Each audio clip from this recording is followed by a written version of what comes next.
돌 위에 남지 않고 다 무너뜨려지리라. 아멘. 대강절 촛불이 2개 켜졌습니다. 지난주보다 더 밝아졌습니다. 그리스도께서 오심을 기대하고 소망하는 우리의 마음의 불, 우리의 소망과 간절함도 이 촛불처럼 더 밝아지기를 원합니다. 여러분 1절 2절을 보시면 예수께서 눈을 들어 부자들이 헌금함에 헌금 넣는 것을 보시고 또 어떤 가난한 과부가 2렙돈 넣는 것을 보셨습니다. 하지만 놀랍게도 예수님께서는 많이 넣은 부자보다도 가난한 과부가 모든 사람보다 많이 넣었다고 칭찬하십니다. 3절에 보시면 이르시되 내가 참으로 너희에게 말하노니 이 가난한 과부가 다른 모든 사람보다 많이 넣었도다. 이 칭찬은 액수를 말하는 것이 아닙니다. 과부는 단돈 2렙돈을 넣었습니다. 이 2렙돈은 당시에 노동자의 일당의 100분의 1입니다. 그러니까 하루치 품삯의 100분의 1이에요. 그러니까 우리로 치면 가령 10만 원이라고 하면 100분의 2니까 한 2천 원 정도 이렇게 넣은 거죠. 말하자면 동전 몇 푼을 넣었습니다. 동전 몇 푼이 어찌 부자의 많은 돈에 비할 수 있겠습니까? 예수님의 칭찬은 과부가 전부를 넣었다는 데 강조점이 있습니다. 4절에 보시면 저들은 그 풍족한 중에서 헌금을 넣었거니와 이 과부는 그 가난한 중에서 자기가 가지고 있는 생활비 전부를 넣었느니라. 생활비 전부를 넣었다고 해서 비율을 말하는 것도 아닙니다. 부자는 자기 재산의 몇 %만 헌금했지만 과부는 생활비 전부, 즉 100%의 비율을 헌금으로 드렸기 때문에 칭찬하신 것도 아닙니다. 그렇다고 해서 눈에 보이지 않는 마음의 정성을 말하는 것도 아닙니다. 부자와 다른 사람들은 정성 없이 습관적으로 헌금했지만 과부는 정성껏 헌금했기 때문에 칭찬받은 것이 아닙니다. 가난한 과부를 향한 예수님의 칭찬은 헌금의 본질에 대한 것입니다. 과부가 칭찬을 받은 것은 전부를 넣었기 때문입니다. 즉 이것이 헌금의 본질입니다. 헌금은 우리 삶 전부를 하나님께 드리는 것입니다. 누가 더 많이 드렸냐, 누가 더 많은 비율로 드렸느냐, 누가 더 정성으로 드렸느냐와 같이 예수님은 사람들 중에서 상대적으로 조금 더 나은, 제일 나은 과부를 칭찬하신 것이 아닙니다. 문제는 상대적으로 누가 더 나으냐가 아니라 누가 진정한 헌금을 드렸냐 하는 절대적인 문제입니다. 헌금은 액수나 비율이나 상대적인 정성이 중요한 것이 아닙니다. 정성이 필요 없다는 것은 아닙니다.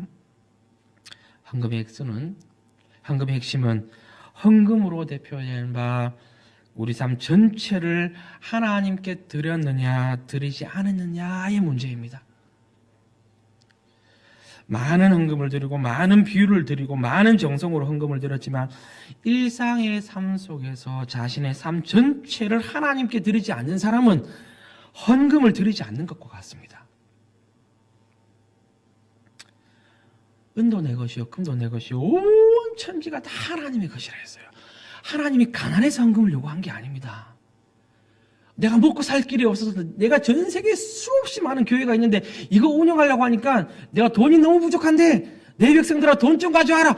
하나님 그렇게 가난해서 헌금 요구한 게 아니에요. 모든 것이 하나님 거예요.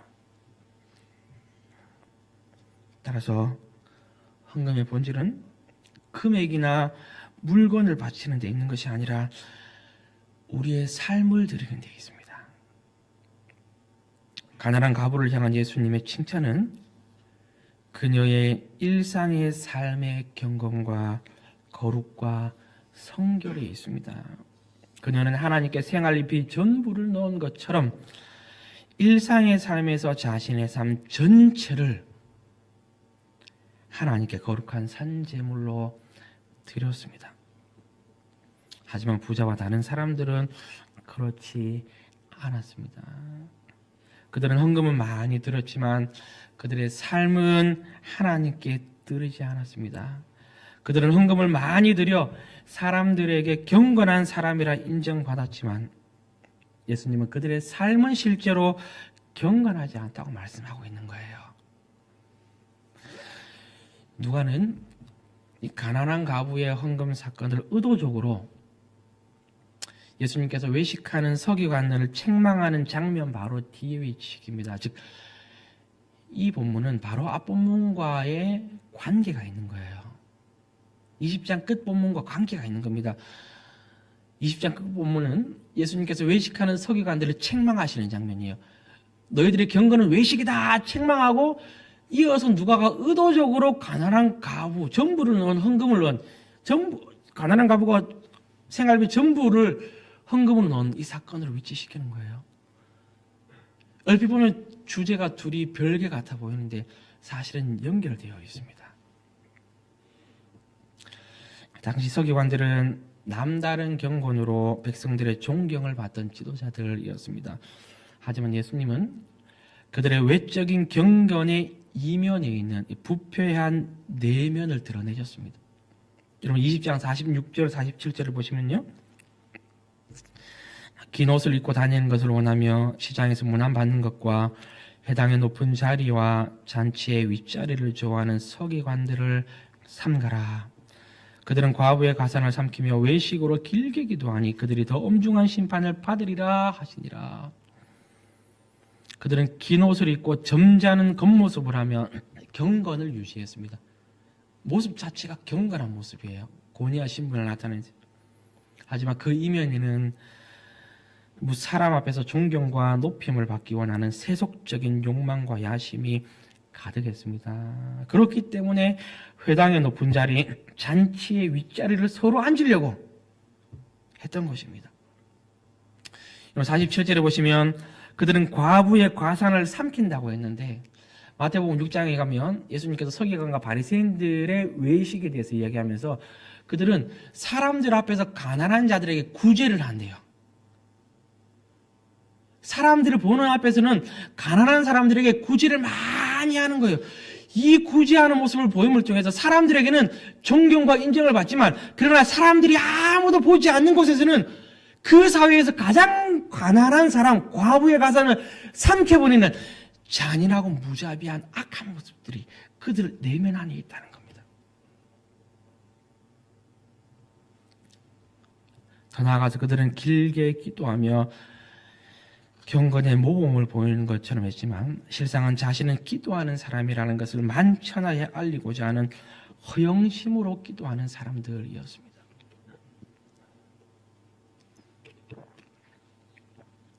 이처럼 누가는 사람들에게 보이기 위하여 외적인 경건에 치중하며 사람들의 인정을 받기를 욕망하면서도 자기가 높아지기를 욕망하면서도 실제 삶에는 거룩한 삶이 전혀 없는 외식하는 서기관들이 책망받는 이 사건 이후에 의도적으로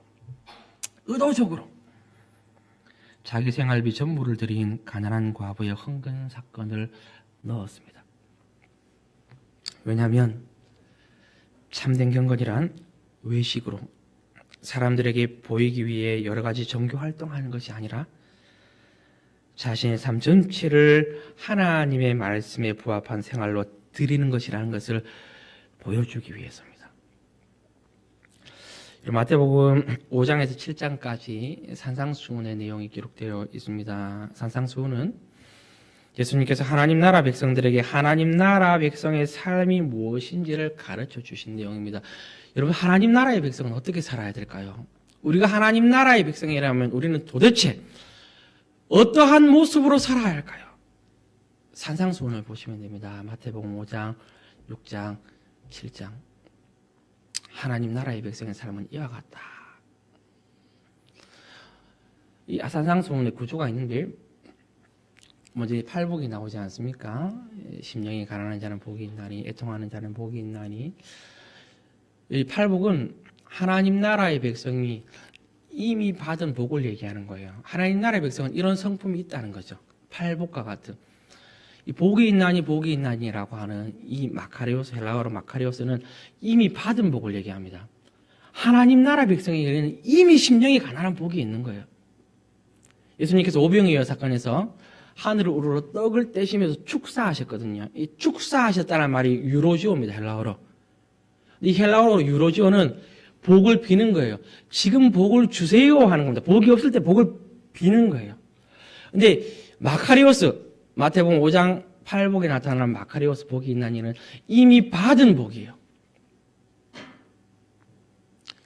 하나님 나라의 백성은 그 성품이 이미 있습니다. 그리고 이 성품으로 세상이 빛과 소금이 되라 이렇게 얘기를 하시는 거예요.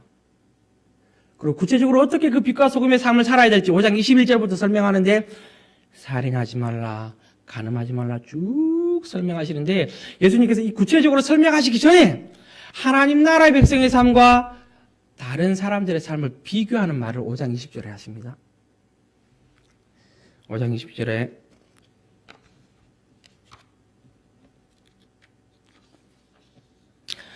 내가 너희에게 이르노니 너희 의가 서기관과 바리새인보다 더 낫지 못하면 결코 천국에 들어가지 못하리라.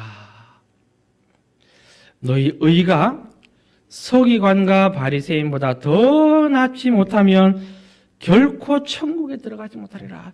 하나님 나라의 백성은 그 성품을 받고 세상의 빛과 소금이 돼야 돼.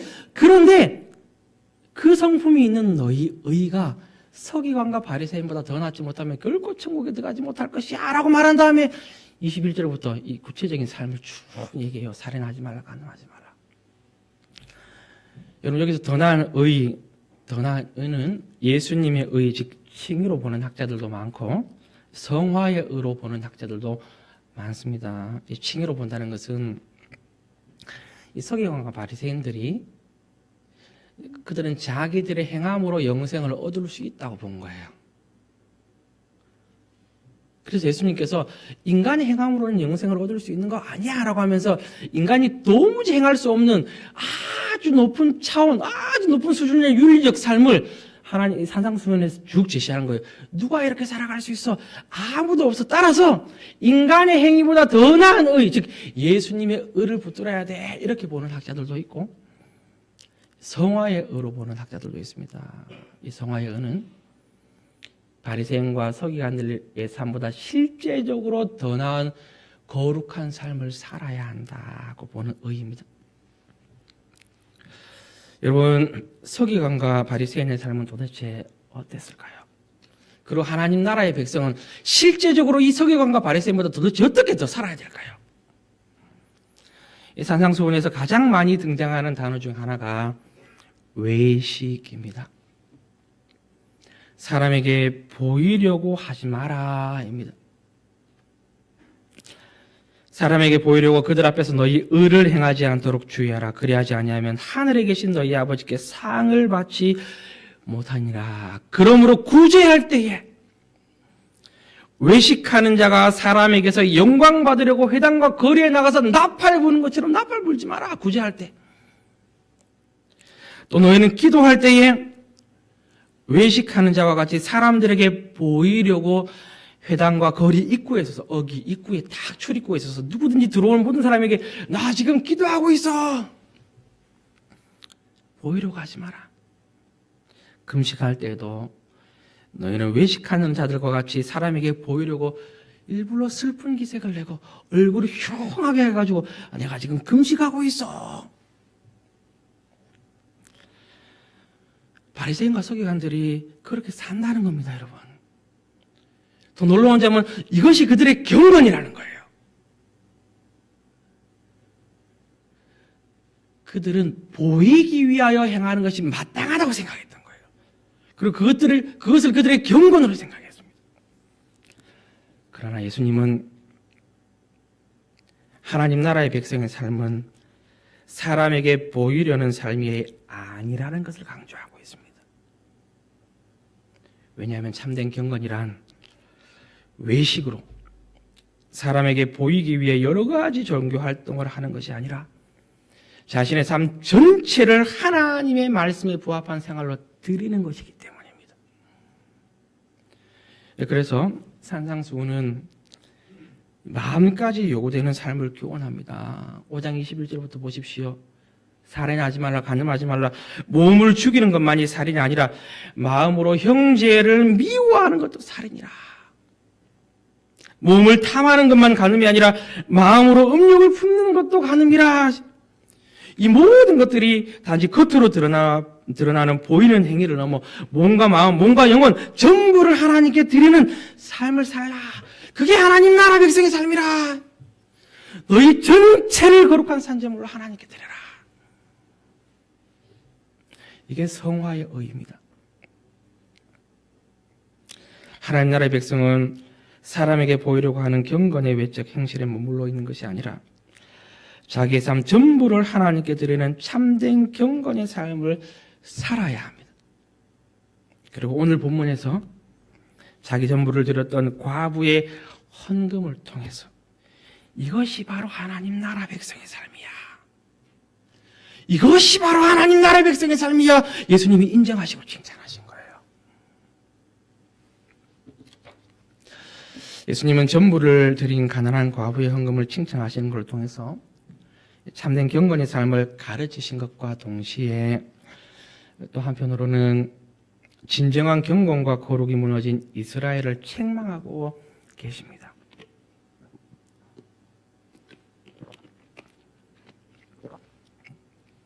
당시 이스라엘 사람들은 경건을 외적인 화려함으로 치장하는 것으로 착각했습니다.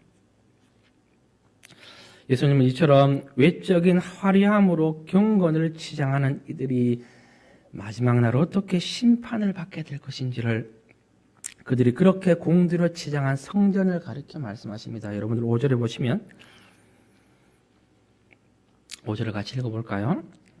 시작. 어떤 사람들이 성전을 가리켜 그 아름다운 돌과 헌물로 꾸민 것을 말하며 네, 여기까지 읽겠습니다. 당시에 많은 사람들이 헤롯 성전을 아름다운 돌과 헌물로 꾸몄습니다. 성전은 하나님께 기도하고 제사하는 곳입니다. 하지만 그들은 하나님께 진정으로 기도하고 전심으로 제사하는 것에는 관심이 없었습니다. 단지 기도하고 제사하는 그것을 아름답게 꾸미는 것에만 관심이 있었습니다. 그리고 성전을 그렇게 아름답고 화려하게 꾸미기만 하면 자기 자신들이 경건한 줄 착각했던 거예요. 마치 경건서적을 많이 읽고 성경에 대한 지식이 많으면 그 지식이 자신의 경건으로 착각하는 것처럼, 마치 교회에 아무 문제가 없이 외적으로 잘 돌아가면 교회가 경건한 것처럼 착각하는 것처럼, 이스라엘은 성전의 외곽을 아름답게 꾸미면 겉으로 보이는 것들이 아무 문제 없이 아름답게 이루어지면 그것이 자신들의 경건인 줄 착각하고 있었습니다. 성전의 수많은 보석으로 꾸며진 걸 보고 이야 아름다워. 근데 이게 자기의 경건이라 생각하는 거예요.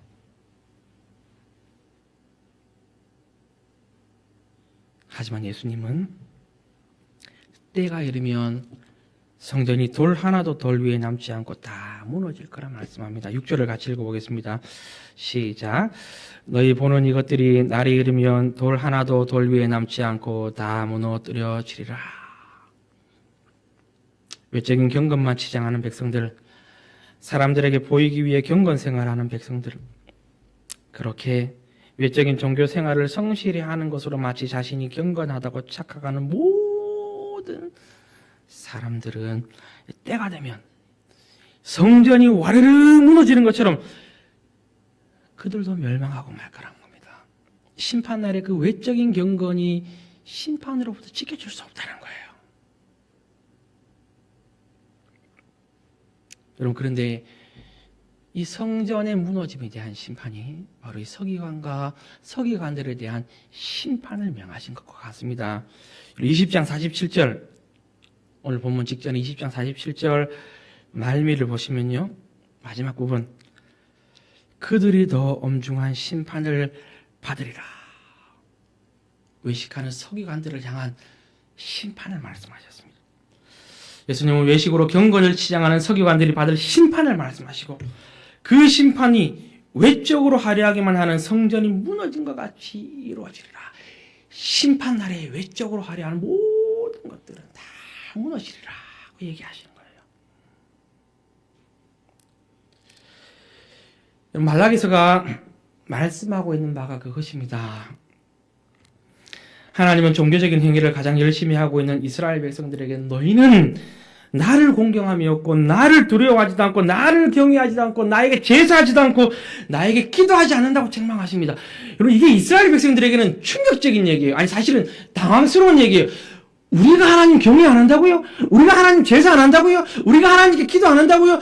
보세요, 하나님, 우리가 수많이 제사 드리고 이렇게 많이 기도하는데 우리가 안 한다고요? 백성들의 입장에서 당황스러운 얘기예요. 그러니까 백성들이 되묻는 거죠. 우리 기도합니다. 우리 제사합니다. 우리 이렇게 살잖아요. 그래서 하나님이 하시는 말씀이 너희의 일상의 삶이 더럽다고 하십니다. 너희들에게는 사람들에게 보이려는 종교 행위는 있을지 모르나 일상의 삶에서 하나님을 경외하는 경건하고 거룩한 사람이 없다고 책망하는 거예요. 그래서 하시는 말씀이 그것이 바로 기도하지 않는 것이고 제사하지 않는 것이라. 이게 말락입니다. 이사야 1장도 마찬가지입니다. 이스라엘 백성들이 하나님께 수많은 제물로 수없이 많은 제사를 드렸지만 하나님께서는 나는 너희가 드리는 수많은 제사를 미워한다. 왜냐하면 성회와 아울러 악을 행하는 것을 내가 도무지 견디지 못하겠다. 성전에 와서 제사하고 기도할 때는 수없이 제사하고 기도하지만 일상의 삶에서는 악을 행하는 것을 내가 도무지 견디지 못하겠다. 경건한 삶이 없는 종교적인 행위는 하나님께서 경멸히 여기신다는 뜻입니다.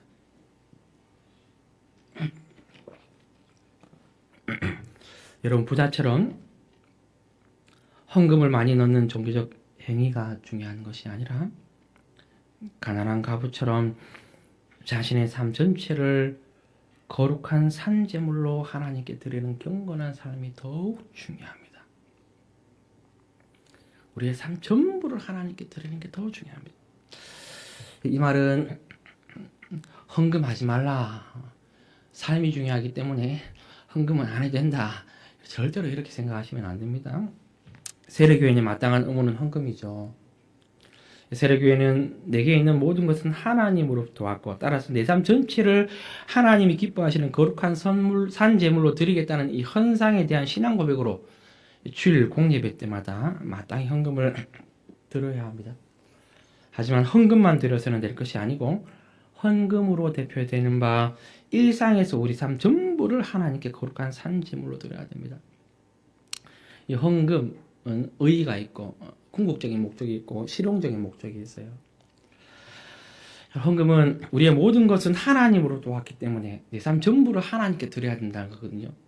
우리가 가진 것 중에 하나님으로부터 오지 않은 것이 하나도 없습니다. 우리의 생명까지도, 우리가 입는 옷까지도, 오늘 먹은 밥까지도, 머리털까지도 다 하나님으로부터 왔어요. 이 모든 것들이 하나님으로부터 왔기 때문에 하나님께 드려야 된다라고 하는 신앙 고백이 헌금이죠. 그래서 하나님께서 내게 주신 것 중에 일부를 돈의 형태로, 헌금이죠, 헌물이 될 수 있는데 헌금으로 드리는 겁니다. 그래서 더 좋은 용어는 이 헌상이라고 하죠. 바칠 헌, 윗상, 위에 계신 하나님께 바치어 올려드린다. 무엇을요?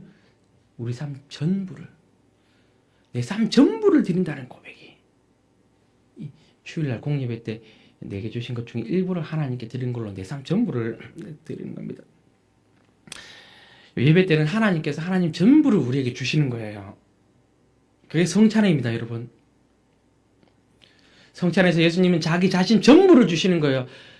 예수님은 살과 피, 자기 전부를 우리에게 주시는 거예요.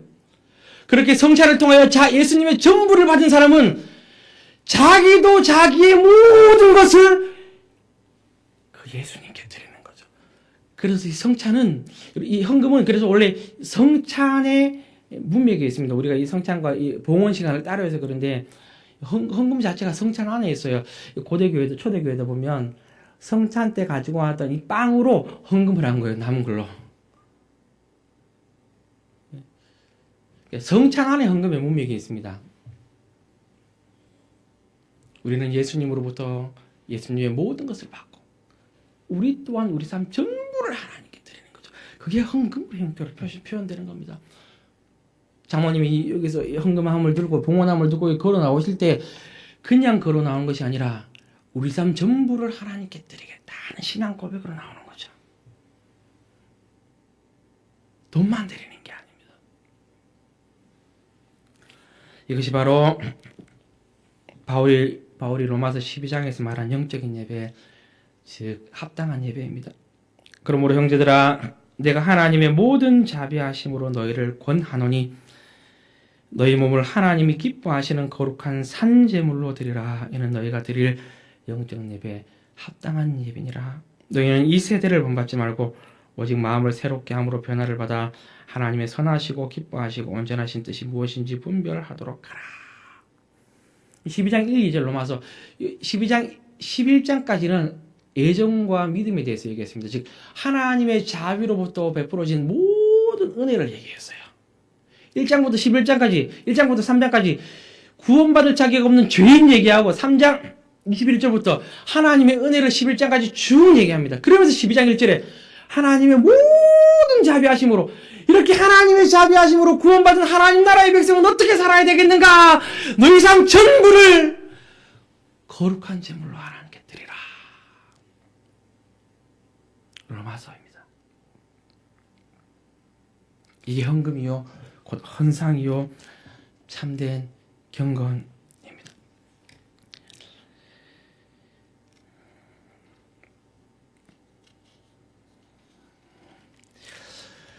주일에만 앉아서 경건하게 예배 드린다고 해서 그것이 참된 예배가 될 수는 없습니다. 참된 예배는 모든 날 속에서 드려져야 하고, 동시에 참된 예배는 모든 날을 통해 증명됩니다. 당연히 그 출발점은 주일 공예배입니다. 우리는 주일 공예배를 출발점으로 일상에서 자신의 삶 전부를 하나님께 드려야 하고, 동시에 일상에서 자신의 삶 전부를 하나님께 드린 그 삶으로 주일 공예배에 나와서 내 자신을 하나님께 제물로 드립니다. 그래서 나를 드리고 예배를 통해서 하나님의 위로와 은혜를 누리는 게 예배죠. 이때 하나님의 은혜와 위로를 누가 누리냐면, 일상에서 죄와 사탄과 이 세상의 유혹과 치열하게 싸우는, 치열하게 전투하는 사람만이 자기 자신을 하나님께 제물로 드리면서 위로를 누릴 수 있어요. 왜냐하면 일상에서 자기 전부를 드린다고 아무리 싸워도 죄로 인하여 우리는 계속 상하고 깨어지거든요. 그래서 상하고 깨어진 마음으로 그리스도를 의지하여 하나님께 나오니 하나님이 하늘에서 위로를 주시는 거죠. 복을 주시고. 일상에서 자기 삶을 드리지 않고 전부를 드리지 않고 싸우지 않는 사람은 마당만 밟고 가는 거예요.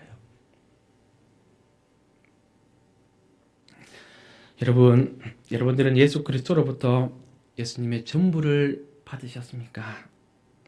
그렇다면 여러분들의 삶 전부를 하나님께 드리시는 참된 경건의 삶을 믿음으로 살아가시기를 바랍니다.